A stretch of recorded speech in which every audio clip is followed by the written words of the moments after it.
This is Sound and Vision on KEXP. Grace Love is out with a new solo EP called Work in Protest. She was formerly part of Grace Love and the True Loves. That group split a few years ago, and Grace Love went solo and moved to the Olympic Peninsula, and the True Loves broke off into an instrumental group. Grace Love recently spoke with KEXP's Larry Mizell Jr. about the EP and moving forward past previous artistic collaborations and relationships that weren't serving her. You're in Port Townsend, yeah? Yep. How long you been out there? Well, this summer will start 7 years. Oh, wow. Word. Yeah. Been out here for a minute. What brought you out there? Well, I got a teaching job, like a teaching artist job Nice. with one of the nonprofits. Okay. And then, then had a baby. Right. So then I was like, I lost my parents early on in my life. So he does have grandparents here. So I was like, I'm going to just stay out here and see how it goes. And it's a thing. Right. Yeah. Well, I just want to tap in because I had heard, I think it was Evie played Broke. I was born broken. I was born insane. I was born tired. I was born in chains. And I was driving around Lake Washington. I was like, what is this? What is this kind of like crunchy Betty Davis, thing going on here? And I was like, oh, that's Grace Love. Okay. And I peeped the record and I was like, wow, I really dig this. Before love, no, I can't afford love. And when I played it on the radio myself, listeners were like, yo, this is dope. What is this? And I was just like, I want to reach out to Grace and talk about this record because I didn't hear about anybody kind of talking about, what the themes and everything going on this record. So if you don't mind, let's start with the title, Work Under Protest. Yeah. I found that very, very provocative. What is the thought behind that? Everybody's always saying that they're like a work in progress. And I was like, okay, well, I don't want to be that cliche. And then with like everything that's happened to like Black folks in the last 1,000,000 years, but also just in the last few years has been a protest. And I was just like pulling from a lot of stuff that I went through, especially in the music industry, and trying to combat just things that people say about me. And I was like, you know what? No matter what, it's like, the more pressure people make on you, you turn to diamonds and stuff like that. But I didn't want it to be cliche. It's just basically working, no matter what people say, just still putting yourself out there and putting your truth out there. And it just kind of came to me. I was like, we're all fighting for something that we love. And because I don't look like this, the person that's popular right now in mainstream music, I was like, this is a protest. I am standing up for myself that there are more curvy, big Black women in the industry that can do all kinds of things. And, because I always hear this one person to me said in my life was like, what's something that makes you special? All you do is you're a Black woman that sings soul music. So there's nothing special or cool or creative about that. And That person is in your life? No, whoa, good. no. Okay, good. No. I was like, they gotta they gotta go. They gotta go. Yeah, no, that was years ago in my early 20s, and it stuck with me. So yeah, it's just basically I'm just protesting. This is my version of protesting. I'm not dead yet. I feel that intensely, life experience. I understand kind of when you have a situation and people are willing to say anything they want about you, and you just kind of, you have to keep it moving. You have to survive, and you ain't got time for the yin yang. And I'm not going to try to delve into, your situation with your last band or anything. I know you don't want to go there, but I will say this, and I ain't got it.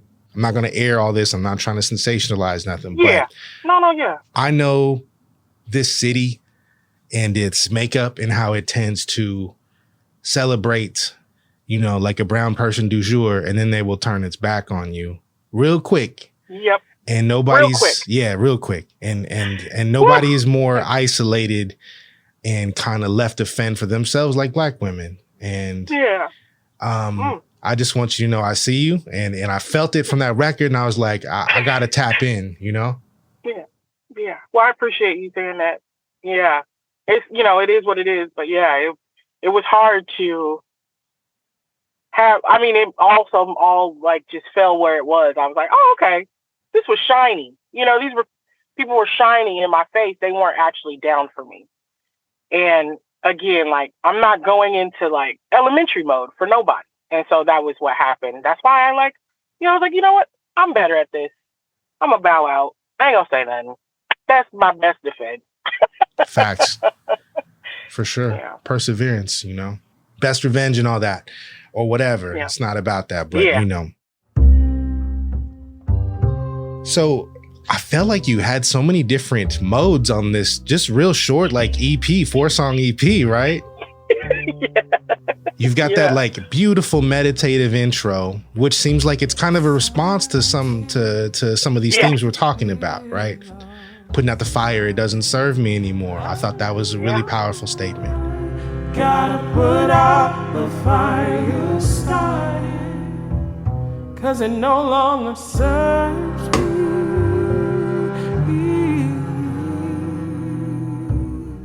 And it was crazy when that came about because that song actually, I was collaborating with somebody, it didn't work out. And I was like, you know what? I'm not going to let this song just sit because I was like, I need to say it. So my friend who actually engineered the project, I was like, will you just play upright bass on this and some cello? And he's like, I got you. I was like, perfect. Like, I think that's actually bolder than everything else that was happening with that song. So yeah, it turned out the way that I needed it to. That was a very striking part of that song is how spare it is. Just that bass and made it really hit home. The fire you started, I gotta put out the fire you started. I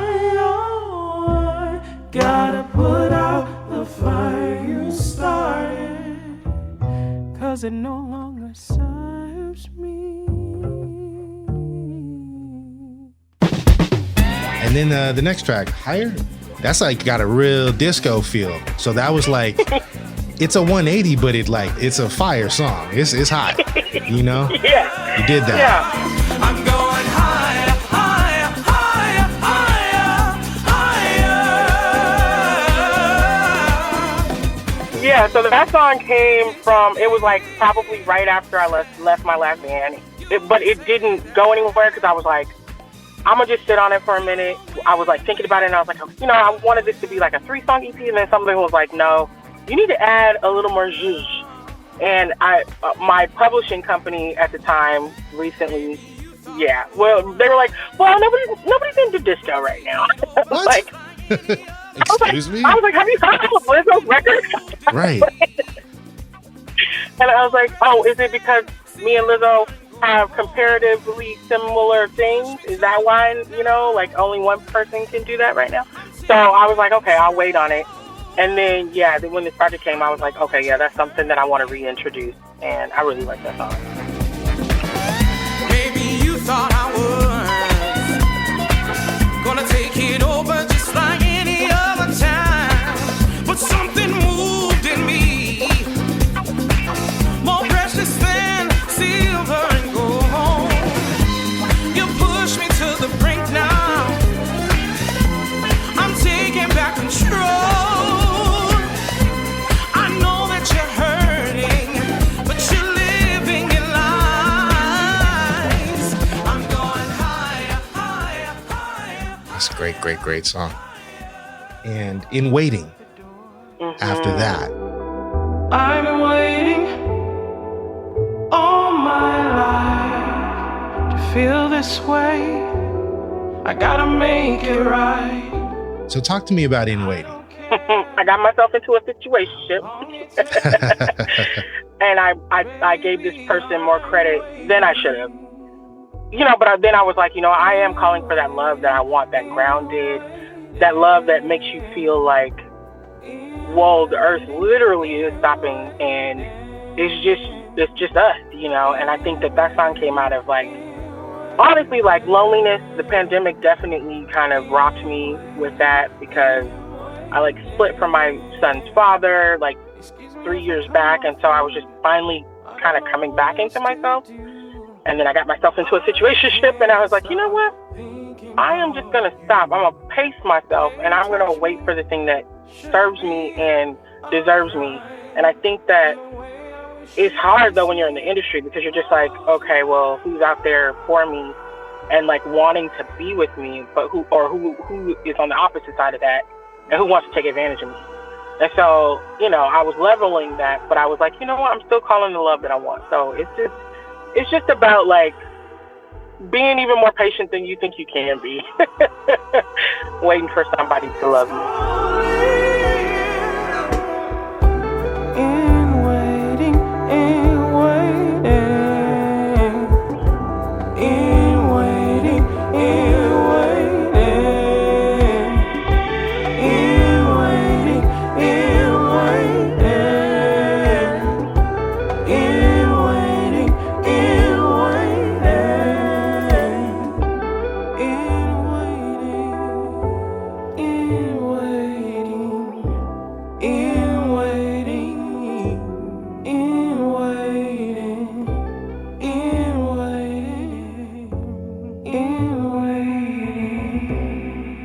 So that brings us to the final track, and I feel like this is a real defining statement of this record, and that's the song Broke. That was the first song I heard.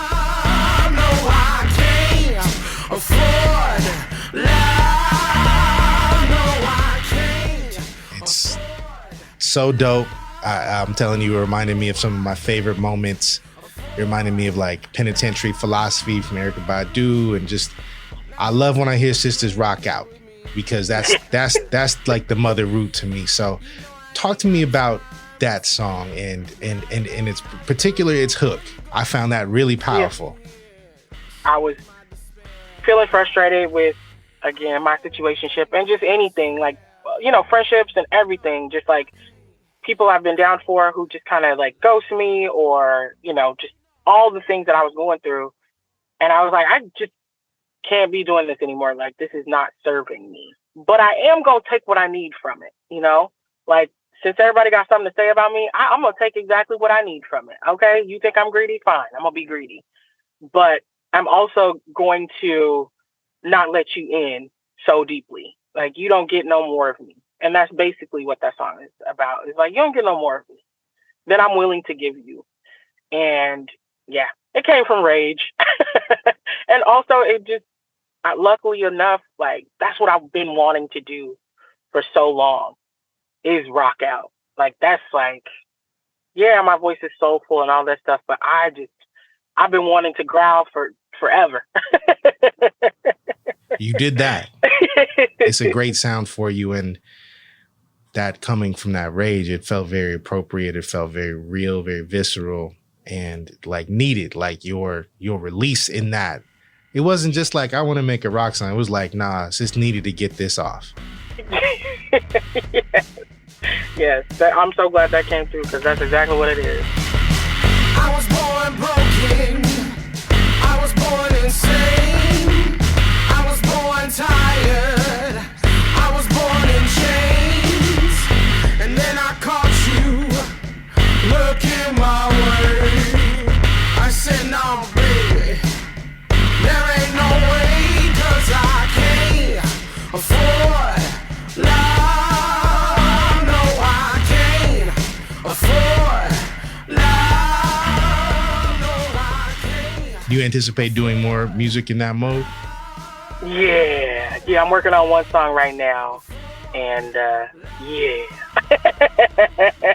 I'm ready. Word. How is making music and collaborating now that you are living in Port Townsend? Ooh, it's solo. I mean, I get to pick and choose who I want to work with and who I want in my musical space. But for the most part, I'm the one just like driving the ship. Yeah, I'm very particular about it, but Port Townsend is, you know, it's Port Townsend. But I've had a group with me for the last 8 years, actually. You know, it's a full lady band, and we literally just rock out. Like, that's been, I mean, they definitely have inspired this growl and this. They've been my Valkyries, as I can say. Like, they've just been my, like, motivation And we just, we do what we can, and I'll send them some, and they'll be like, okay, all right. You hear harmonies on it, and they just follow my lead, and it's beautiful. It's such a fun thing, but I don't have any, I'm just writing. That's all I'm doing right now. Just by myself. Word. It sounds like, you have conspirators, you have community, even though you're kind of isolated. And I mean, frankly, like, I feel like 9 times out of 10, if you're Black and like really moving in the music scene in the Pacific Northwest, you kind of isolated in a lot of ways. Yeah. Yeah. There's just certain, you're kind of lonely in many respects. Yes, very much so. It's crazy being a Black woman, and then put queer on top of that. Like, man, it's like, they're like, oh, why you want so many fights? And it's like, I just am who I am. And, sorry. Yeah. Well, Grace, thank you so much for, sharing your voice, your music, and talking to me about this record. I hope to hear a lot more from you and see you really spread your wings, Yes, thank you so much, Larry. I appreciate you so much. For sure. It means a lot. Word. Well, I appreciate you. Next time I'm out that way, I'm going to holler at you too. Okay, you better. I'll take you to one of the 3 restaurants that are open.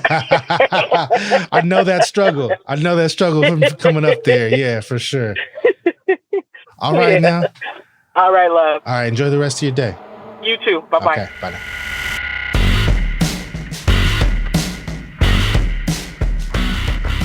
That was Larry Mizell Jr. talking with Grace Love about her new EP called Work in Protest. I was born broken. I was born insane. I was born tired. I was born in chains. And then I caught you looking my way. I said, no, baby, there ain't no way, 'cause I can't afford love.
Afford love. I can't afford love. Baby, I'm broke and I can't afford love. No, I can't afford love.